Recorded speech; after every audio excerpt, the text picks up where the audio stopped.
আসসালামু আলাইকুম। কখনো কি ভেবে দেখেছেন আমরা কেন এই পৃথিবীতে? কেন আমাদের জীবনে এত কষ্ট, এত দুঃখ, এত পরীক্ষা? মহান আল্লাহ তাআলা আমাদের পৃথিবীতে পাঠিয়েছেন একমাত্র ঈমানি পরীক্ষার জন্য। আমাদের বিশ্বাস, ধৈর্য আর দৃঢ়তা পরীক্ষা করার জন্য। পবিত্র কোরআনে আল্লাহ তাআলা বলেছেন, ইন্না মাআল উসরি ইউসরা। নিশ্চয়ই কষ্টের সাথে রয়েছে স্বস্তি। আবার অন্যত্র বলেছেন, وَلَنَبْلُوَنَّكُمْ بِشَيْءٍ مِّنَ الْخَوْفِ وَالْجُوعِ وَنَقْصٍ مِّنَ الْأَمْوَالِ وَالْأَنفُسِ وَالثَّمَرَاتِ وَبَشِّرِ الصَّابِرِينَ। আর অবশ্যই আমি তোমাদেরকে পরীক্ষা করব কিছুটা ভয়, ক্ষুধা এবং জানমাল ও ফসলাদি ক্ষতির দ্বারা। আর তুমি ধৈর্যশীলদের সুসংবাদ দাও। ভয় দেখিয়ে কিভাবে পরীক্ষা করবেন? কখনো কখনো আমরা নিজেদের ভিতরে অদ্ভুত এক ভয়ের চাপ অনুভব করি। আয় নিয়ে চিন্তা, পরিবারের নিরাপত্তা নিয়ে উদ্বেগ, অসুস্থতা বা খাদ্যের অভাব নিয়ে উৎকণ্ঠা।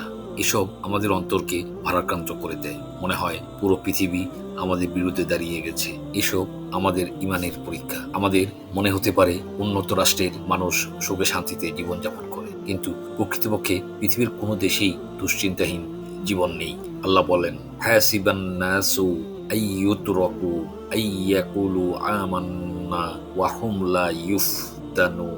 মানুষ মনে করে যে তারা শুধু বললেই যে আমরা ঈমান এনেছি, তারা পরীক্ষা ব্যতীতই ছেড়ে দেওয়া হবে। এরপরও কিন্তু আমরা ভুলে যাই আল্লাহর রহমত সবকিছুর উপরে।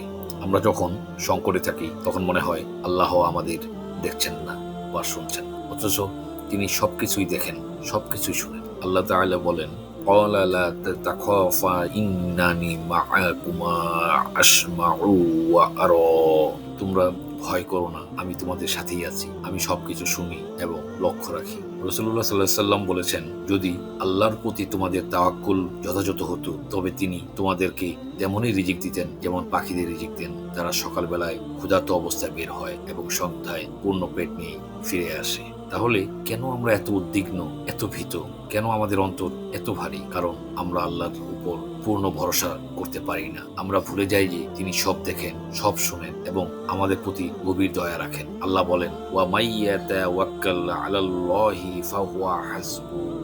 যে ব্যক্তি আল্লাহর উপর ভরসা করে তার জন্য তিনিই যথেষ্ট। জীবন মানেই পরীক্ষা, আর পরীক্ষায় উত্তীর্ণ হতে ধৈর্য আর তাওয়াক্কুলের কোনো বিকল্প নেই। মনে রাখবেন, কষ্ট যত বড়ই হোক না কেন, আল্লাহ তাআলা আমাদের সেই কষ্ট সহ্য করার শক্তি দিয়েই পরীক্ষা করেন। তাই আসুন আল্লাহর উপর ভরসা রাখি, নিজের অন্তরকে শক্ত করি, ধৈর্যের সাথে প্রতিটি পরীক্ষার সম্মুখীন হই। আল্লাহ তাআলা আমাদের সবার ঈমান দৃঢ় করুন, ধৈর্য ও সহনশীলতা বাড়িয়ে দিন এবং আমাদের প্রিয় বান্দাদের অন্তর্ভুক্ত করুন। আমিন।